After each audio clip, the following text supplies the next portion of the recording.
Glad to have everybody here today. Welcome. And while Maria's, I think, getting our slides pulled up, I can orient you. I think Maria's going to talk a little bit about some of what we've done together in terms of the didactic material and other things we've done. And then I'll dive in a little bit to give you just a sample of some of the things that we talked about and the way that we talk about them with our own sort of relational lens at Michigan. So thanks for having us. And Maria. Excellent. So hello, everyone. It's a pleasure to be with you again. And can everybody see my slides? Yeah. Okay. Thank you. Okay. So I will kick it off to kind of talk a little bit about our efforts with MC3 Perinatal, but also broader with MC3 Perinatal and Pediatrics, as these are two kind of complementary programs. We take a relational two-generation approach to this work. So in terms of kind of just running down the list, with COVID, we were really focused on continuing our access to consultations, and our MC3 program is basically built on like many of the perinatal access programs that you are running, same day phone consultation to providers, as well as telepsychiatric services. And so with that in place, all our programs remained in place and provided resources. That was unchanged. And we continued to provide same-day consultation as well as with telepsychiatry, which means that we would do direct telepsychiatric assessments over video of the patients and then consult with the psychiatrist. And we have behavioral health consultants, like many of you, that are basically also the in-between between the primary care providers then and us as psychiatrists, to provide resources and to support the consultation. And these BHCs, we have regional distribution of those. We have 9 regions that we have identified. And so we have multiple of these BHCs across Michigan, and they are available for these resources. So with COVID, basically everything moved to virtual. And so the many of our BHCs are anyways kind of located either regionally in a hub or in a clinic, and then provide remote care to other of the practices. But some were integrated and provided direct consultation service to the primary care providers in the clinical offices, and that moved into remote, like many other of the care. And what we then added was extended access hours. So we increased the access, like 1 day extended evening hours. We were surfacing how much the need is of providers. So would there be a wish for many more extended evening hour kind of availabilities, but definitely the one was then provided. We did the survey to identify needs of providers. We reviewed and vetted all the treatment resources in each region to make sure that they are still up to date given the changed landscape of services provided due to COVID, and that all these resources that are now maybe virtual, that they can be shared with the providers. And the BHC started to track the numbers and types of consults requested specifically due to COVID. And this both for MC3 perinatal as well as pediatrics. And we kind of started to monitor what is the specific need based on COVID. In terms of education, we are anyways, as MC3, providing monthly didactics, a series that is both for the perinatal providers. So there's a perinatal series and there's a monthly pediatric series.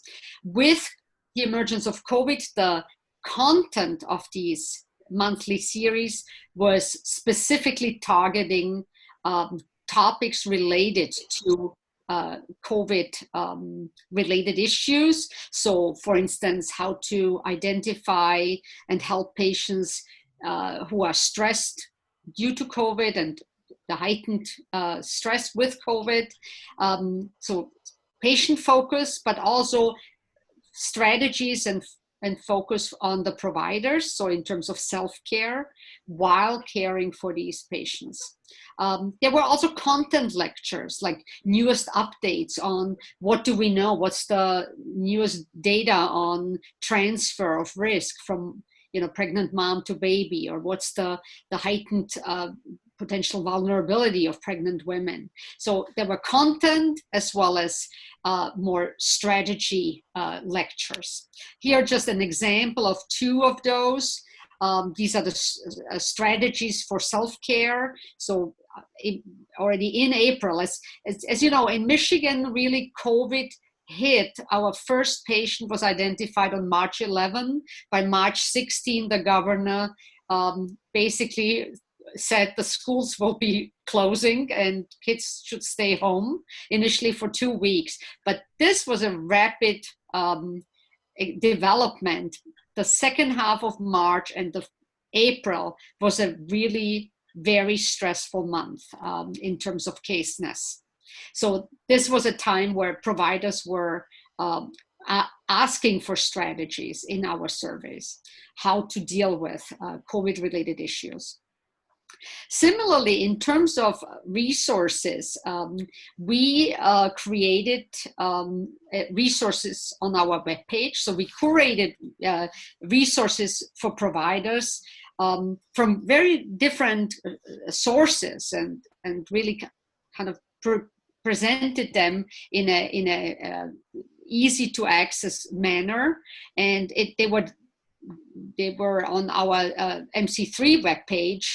And they were vetted and kind of looked at so that they would be easy, that they would provide information that is trustworthy and credible and provides really hands-on information. So this was divided by provider, family resources, perinatal resources, general resources, and such.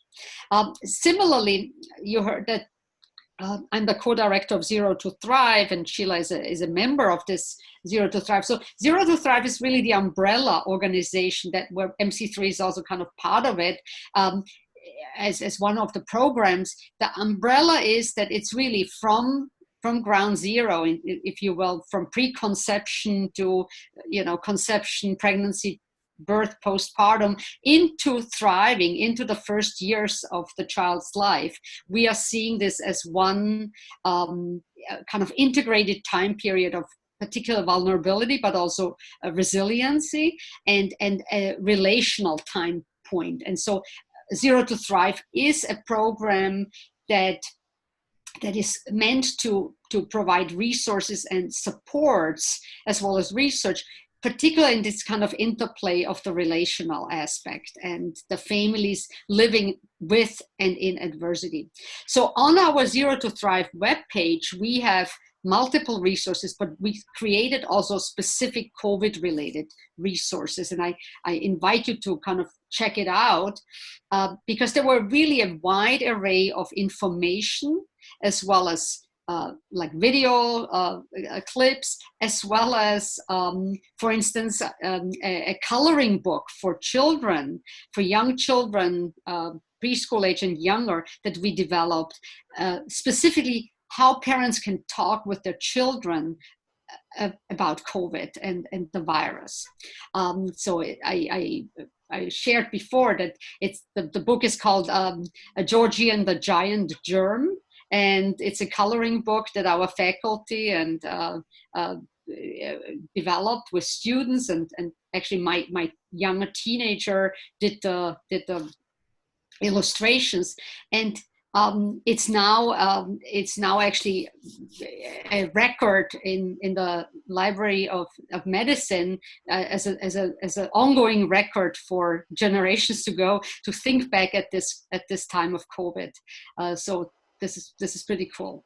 But you see that there are different resources that we're targeting on Zero to Thrive for the moms, for the patients, pregnant, breastfeeding, but also for families with young children, as well as for providers. One of the series that we also did at MC3 in collaboration with Zero to Thrive was a Facebook Live series. So that's, I think, a total of 6 episodes called Thrive with Your Family. Again, you see the relational family aspect. And it was really kind of like a live discussion. It was pre-recorded and then streamed, but really a live discussion between experts and direct like questioning from the audience before, like surveying questions around topics that are relevant for families in this time period, whether that was perinatal or whether this was young child distress with COVID, family distress, partnership, relational distress, domestic marital strife, and things like that. So this was very well received and is now on YouTube, so can be watched as well as on our webpage. Okay, and with that, I will pass it on to Sheila so that she can talk a little bit about how our resources and kind of our didactics, how this all has this relational lens, because that's what I think we here in Michigan are really very interested in, is taking the basically the lens from the parent's side, but always also with having the baby and the child in mind, and similarly when working with the child, having the parent in mind. So really this at least 2-generational, if not multi-generational approach to work. Thanks, Maria. Yeah, so the history of this, of course, at Michigan is that Selma Freiberg, who is often considered sort of the grandmother, if you will, of infant mental health, did some of her early training at Michigan. And so Ann Arbor is in many ways the seat in Michigan, the state of Michigan, of infant mental health. So many of these concepts we weave into all of our perinatal and our early childhood work. So what I'll just present a few slides, a few vignettes that sort of illustrate pieces of how we think about this in a relational way. Next slide. So when I talk about this, you can think for yourselves that this both pertains to you, for those of you who have young children or who have families, as many of us do, to your patients who may, in addition to having infants, have young children. So it's really for all of us. It's to help you, it's to help moms, it's to help kids. So one of the things that I find myself constantly saying to my providers when I'm doing the consultation is it's important right now to check in with your, separate from, do we tweak the Zoloft? Do we do this? Do we do that? Make sure you check in with your, how are you doing? How is your family doing? How is all of this, whether it's issues around COVID or racial injustice, how has this affected you? How are you doing in general? You want to make sure that you're helping to surface and validate feelings that all of our patients are experiencing, and to normalize and contextualize. So one of our, and I borrowed this from another provider at Michigan, who is an expert in adult anxiety, and says in many ways COVID was the absolute perfect storm for sort of jacking up everybody's nervous system. The things that reliably are very difficult for a human being are something that is novel and has not been experienced before. And by definition, the novel coronavirus is that provokes uncertainty, that causes one to feel that they're not in control, and anything in which our relationships are stripped away or we can't have our usual support systems. So that's sort of if you're jailed and you're in isolation, that's one of the worst things for a human being. So lack of social support is huge. And all of these things, if you look at them, happened to all of us over the last 6 months. So we talked in these didactics about how to counteract these 4. racism also superimposes, it is also lack of control, it is also uncertainty, and it superimposes a health disparity on this sort of history of systemic trauma. Next slide. We talked a lot when we gave presentations to our providers about the stress continuum model. And again, this is borrowed largely from the Department of Veterans Affairs. But if you look carefully at whether any of us, frankly, are functioning in the green zone, the yellow zone, the injured zone, or the ill zone, the bar for the green zone is pretty high. Optimal functioning, adaptive, feeling great at one's best, physically, mentally, spiritually fit, mission focused, motivated, calm, steady. I mean, I don't know about any of you, but in March and April in Michigan, as we were blowing up, I was definitely not in the green zone. I was at best in the yellow zone. And so we present this to people to sort of emphasize this is normal during the kind of trauma that all of us experienced. Being in this yellow zone with some distress, with some sleep issues, with a little bit of fogginess, that's sort of normal. So it helps to normalize this. We use this model also, several of us, whether live or virtually, participated in something that we called psychological first aid with our frontline providers. So I was in the emergency room primarily. Others were in our RICU, and they would be working this model with our providers who were on the front line. Next slide. So some of the things that you can do to help yourself with novelty: provide accurate information on illness, on recovery, using reputable sources. We talked a lot with people about right-sizing media exposure. Some people got into sort of late night being on Facebook, being on whatever was their news site of preference. And for many people, that ended up really messing with their sleep. So how much is helpful, and the timing of it? When is it helpful to expose yourself? That was true for COVID. That was true for media exposure around racism. You got to be super careful about that. So that's to counteract novelty. Next slide. Uncertainty. So this will not be news to most of you, but these are some specific recommendations.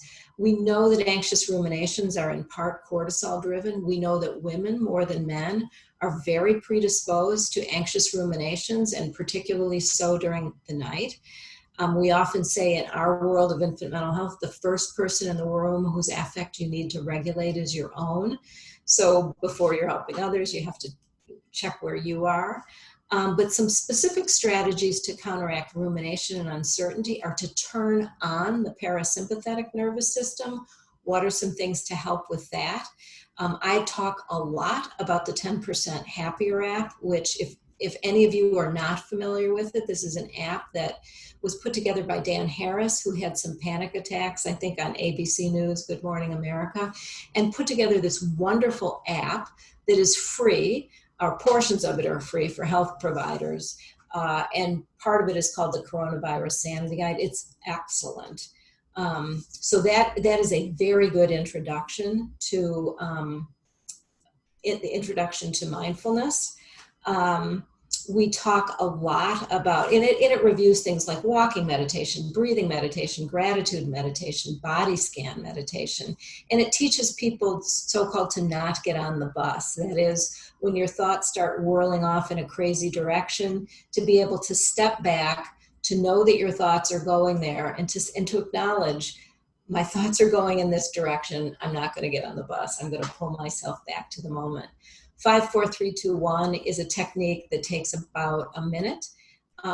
Looking around and seeing 5 things in your environment, being aware of touching 4 things, or 4 things that you can touch, 3 things that you can hear, 2 things that you can smell, 1 thing that you can taste. Another great way to just ground yourself in the moment. Box breathing, breathing in for 4 counts, holding for 4 counts, out for 4 counts, hold for 4 counts. An excellent, excellent strategy for people in the middle of the night in particular, and is superb at turning on the parasympathetic nervous system. We talk about the anti-anxiety dose of exercise as being about 40 minutes, 4 times a week. And if any of you have young children, Cosmic Kids Yoga and Sitting Like a Frog, which is a book, are superb little yoga exercises for little people. So that's uncertainty, lack of control, agency. Controlling behaviors is easier than controlling thoughts. Focus on what you can control, washing, face shields, distancing. Focus on exposure for racism, exposure to a diverse array of literature and books that are anti-racist. Moving, I've already talked about that, the 40 minutes. And again, for little people, Just Dance Kids is outstanding if you're stuck at home. It's a nice website. Lack of social support. This is the icon from Caribou. If any of you do not know that app, Caribou is an app that connects, and I use this a lot. I think in the preamble to this, I was saying at this moment in time, I'm actually in North Carolina, but seeing our granddaughter for the first time in 6 months. We did a lot of Caribou in the interim. It's an app that allows you to read to a grandchild. They can turn the page, you can turn the page. There's also drawing and memory game, all kinds of things that you can do virtually. So that is a nice thing to sort of keep people connected. Humor and laughter sort of soothes the soul. Lots of families, of course, are doing Zoom cheese boards and Zoom international things. These are some basic pieces of advice from the world of trauma. And Maria, you can just click through these. We often say, be kind to yourself. Don't let the perfect be the enemy of the good enough. Right? Some people get into what do I do? How do I start this? Where just do something. Have a nightly ritual of gratitude.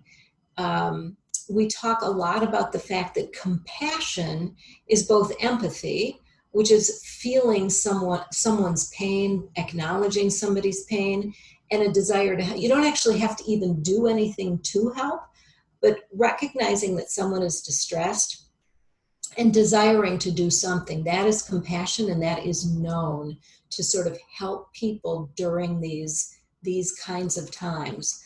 What are some little ways that you can do that? Cards, a delivery of groceries to somebody who can't get out. I'm looking at our grandchild and my son and daughter-in-law's mantelpiece. What they did was they had our granddaughter write little notes to all, probably 20, they're basically their Christmas card list, I'm sure, saying, "Hi, it's Claire, I'm thinking of you and I miss you." And she's 2. She just threw a bunch of stickers on this thing, but write me back, I'd love to hear from you. And so now their mantelpiece is filled with pictures of dogs and goldfish and people from all across the country who wrote back, and that gave her an opportunity to stay connected with all of these people and to have fun going to her mailbox. Financial or practical contributions to causes that you support, including those that support racial justice. And we've talked already about Family Zoom and Caribou and reading times. On our Facebook Live series, one of the panel experts was an expert in screen time for little people, and that is in sort of upper income, that's sort of verboten. And what do I do about screen time? And how do I not do screen time with little ones? Well, the reality is not all screen time is created equal. And in order to not go crazy, having little people be exposed to 20 or 40 minutes of Daniel Tiger while you do something else is not going to kill them. Moreover, screen time with grandparents, and interactive screen time is in fact quite helpful. So Mr. Rogers, Daniel Tiger, Zooks, which is a video books, or Books actually is what it is. Be curious. Techniques to help your moms who have little ones. Ask questions. Open the door. What does your child know? What is he thinking about?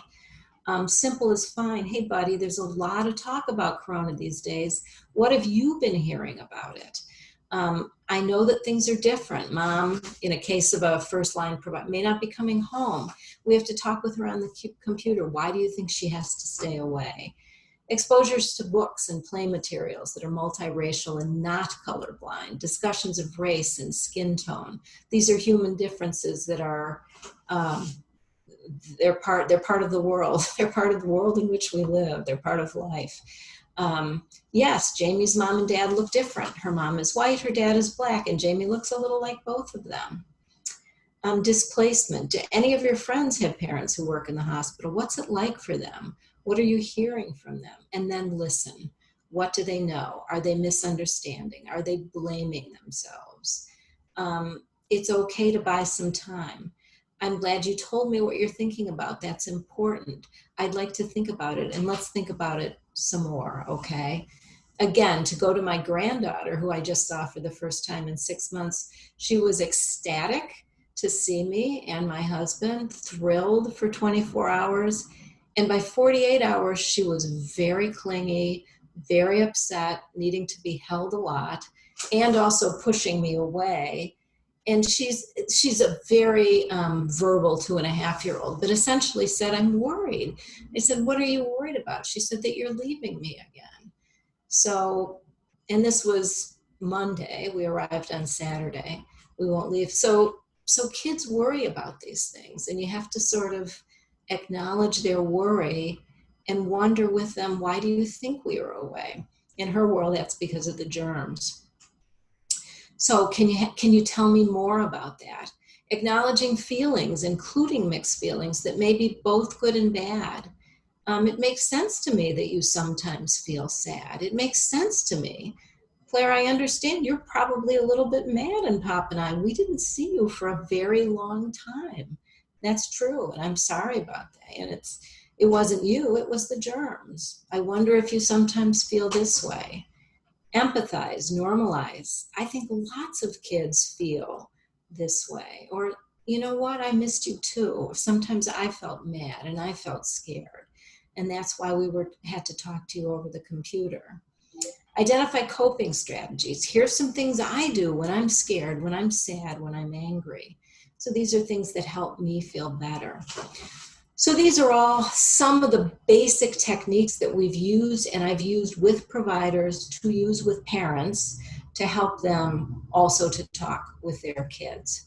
So that is sort of the end of our formal presentation, but we wanted to kick it back to all of you to hear about what all of you are doing, and just to reflect a little bit. So thank you.